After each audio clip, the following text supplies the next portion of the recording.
మనం అందరము మన జీవితం మన జీవం ఏ పాటిది అని అన్నాడు, ఇగో నువ్వు పరదేశివిరా, మనమంతా యాత్రికులు, పరదేశులు. మనం పరదేశులం అనే సంగతి మనకి ఇప్పుడు బ్రతుకున్నప్పుడు ఇప్పుడు అర్థం కాదండి. చచ్చిపోయిన తర్వాత శవాన్ని పెట్టెలో పెట్టి ఊరు ఏమంటే శ్మశానం తీసుకుని వెళ్ళిపోయేటప్పుడు అప్పుడు ఒక మంచి పాట పాడతారు. మీ అందరికి బాగా తెలుసు ఆ పాట. ఏమంటారు? పరదేశులం ప్రియులారా. ఎవరి కోసం పాడుతున్నారు ఆ పాట? అసలు నిజంగా చెప్పాలంటే ఆ పాట రోజు ఆదివారం ఒక్కసారైనా కానీ ఆరాధనలో పాడుకోవాల్సిన పాట అది.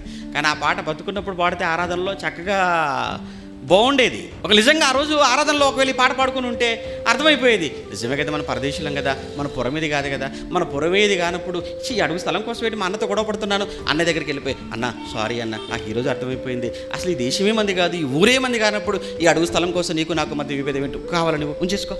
కానీ ఆ పాట పాడరు కదా ఆ రోజు. ఎప్పుడు ఈ పాట ప్రత్యేకంగా ఎప్పుడు పాడాలంటే చచ్చిపోయిన తర్వాత శవాన్ని తీసుకునేటప్పుడు పాడాలి. ఎవరి కోసం? శవం కోసమా?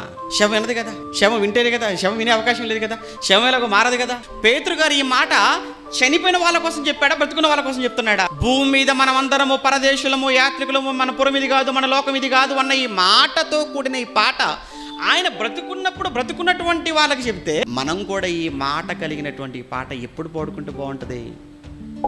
బ్రతుకున్నప్పుడు, సంఘంలో ఉన్నప్పుడు పాడుకుంటే కొందరైనా ఆలోచించే వాళ్ళేమో, మారిపోయే వాళ్ళేమో.